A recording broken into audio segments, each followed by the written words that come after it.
Channel में आप लोग का बहुत बहुत स्वागत है गाइस। आज हम आए हैं बलिया ज़िले में। एक बलिया ज़िले के एक क्षेत्र फेफना में पड़ता है पोखरा, जिसको कहते हैं बरई पोखरा।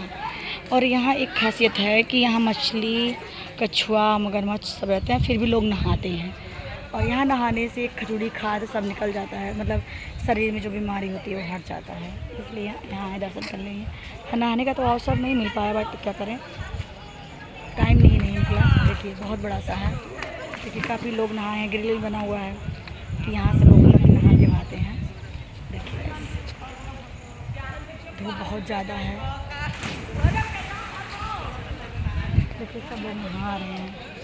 और ये पूरा किला की तरह जैसे बना हुआ है पूरा।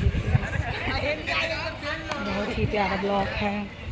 और आज हम घर जाने वाले हैं, इसलिए आकर जो अपने बच्चे देखिए खेल रहे हैं, बच्चे यहाँ से घूम रहे हैं। शाम भी देखिए 2 बजे घूम रहे हैं सब लोग।